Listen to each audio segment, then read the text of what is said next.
वहां के स्टूडेंट्स अक्सर ये कहते हैं कि वहां रात के 2 बजे किसी औरत की आत्मा भटकती है। कई बार रात के समय पूरे के पूरे कॉलेज में उस औरत की आवाजें गूंजती हैं। 20 साल के रोहन की एक फ्रेंड उस SNDT कॉलेज में पढ़ती थी और उसने जब ये कहानी रोहन को बताई तो रोहन उसका मजाक उड़ाने लगा। अपना मजाक बनते देख रोहन की फ्रेंड ने उसे वहां रात में जाने का चैलेंज दिया। रोहन भूत प्रेत में नहीं मानता था, इसलिए वो तुरंत रेडी हो गया। उसने अपने बहुत अच्छे दोस्त विशाल के साथ मिलकर उस कॉलेज की पुरानी बिल्डिंग में जाने का प्लान बनाया। रात के 1:30 बजे वो लड़के अपने हाथों में फ्लैशलाइट लेकर कॉलेज की बैक एंट्रेंस से अंदर घुसे और धीरे धीरे उस पुरानी बिल्डिंग की तरफ बढ़ने लगे। बिल्डिंग की हालत इतनी खराब थी कि विशाल को तो उसे देखकर ही डर लग रहा था। उस बिल्डिंग की सब दीवारों पर झाड़ियां उगाई थीं। हर जगह मकड़ी के जाले थे और जंग लगे दरवाजों को खोलते ही उसकी आवाज से ही उनकी हालत खराब हो गई।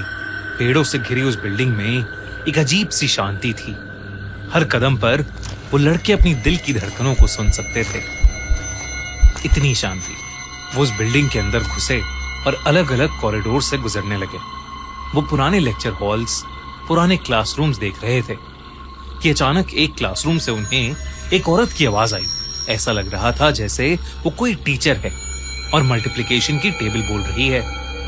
2 एकम 2, 2 दूनी 4, 2 तिया 6, 2 चौके 8। विशाल उस आवाज को सुनकर बेहद घबरा गया, लेकिन रोहन को लगा कि शायद उनके साथ कोई मजाक कर रहा है।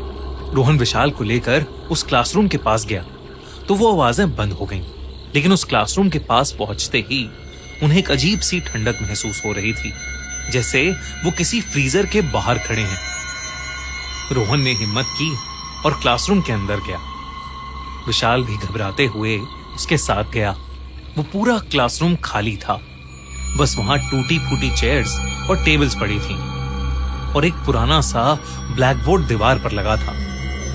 रोहन ने विशाल को कहा कि उस कॉलेज में कुछ नहीं है और ये आत्मा होने की कहानी सिर्फ एक अफवाह है। लेकिन तभी उस औरत की आवाज फिर से उस कमरे में गूंजने लगी, इस बार जोर जोर से, जैसे वो औरत गुस्से में हो। 2 एकम 2, 2 दूनी 4, 2 तिया 6, 2 चौके 8। आवाज धीरे धीरे तेज होती जा रही थी। तभी उनको एक और आवाज सुनाई दी। ये आवाज एक थप्पड़ की थी जो अचानक ही बहुत से बच्चों के जोर जोर से रोने की आवाजों में बदल गई। रोहन ने फ्लैशलाइट उस आवाज की तरफ की, लेकिन उसे कुछ भी नजर नहीं आया। अब रोहन और विशाल घबराते हुए एक दूसरे को देख रहे थे। तभी उन्होंने देखा कि चौक से ब्लैक बोर्ड पर कुछ लिखा जा रहा है। उसमें लिखा था, मुझे यहां मारा गया था और अब मैं अपना बदला लेना चाहती हूं। ये पढ़ते ही दोनों दोस्तों की रूह कांप गई और वो डर के मारे थरथराने लगे। वो फौरन उस क्लासरूम से निकलकर नीचे भागे, लेकिन जैसे ही वो उस पुरानी बिल्डिंग के बाहर पहुंचे, रोहन ने देखा कि उसका दोस्त विशाल उसके साथ है ही नहीं। वो कुछ देर बाहर से विशाल को आवाज लगाने लगा, लेकिन विशाल नहीं आया। तभी रोहन की नजर फर्स्ट फ्लोर के क्लासरूम की खिड़की पर गई और उसने देखा विशाल रोते हुए उस खिड़की को पीट रहा है, लेकिन वो खिड़की नहीं खुल रही। रोहन अपने दोस्त को ऐसे छोड़कर नहीं जा सकता था। वो विशाल को ढूंढने के लिए हिम्मत करते हुए फिर से उस पुरानी बिल्डिंग के अंदर चला गया। रोहन फर्स्ट फ्लोर के सारे क्लासरूम्स को देखने लगा, लेकिन विशाल कहीं नहीं था। अचानक बाहर तेज बारिश शुरू हो गई और बिजली कड़कने लगी। डर के मारे रोहन की आंखों में आंसू आने लगे थे। तभी उसे उस औरत की आवाज फिर से आई। 2 एकम 2, 2 दूनी 4, 2 तिया 6, 2 चौके 8। उस क्लासरूम से जिसमें वो पहले गया था, हिम्मत करके जब वो वहां पहुंचा तो रोहन के होश उड़ गए। विशाल क्लासरूम में नीचे बैठा रोता हुआ किसी औरत को देखता हुआ 2 की टेबल बोल रहा था। 2 एकम 2, 2 दूनी 4, 2 तिया 6, 2 चौके 8। उस औरत ने एक काली साड़ी पहनी थी। वो धूल मिट्टी में लिपटी हुई थी। उसके बाल बिखरे हुए थे और उसके हाथ में एक स्टिक थी और वो स्टिक से विशाल को डरा रही थी। पर जब रोहन ने ध्यान से उस औरत का चेहरा देखा तो उसके रोंगटे खड़े हो गए। ऐसा लग रहा था जैसे उसकी खाल सड़ चुकी है, पूरा चेहरा फूला पड़ा था और उसकी आंखें एकदम सफेद थी।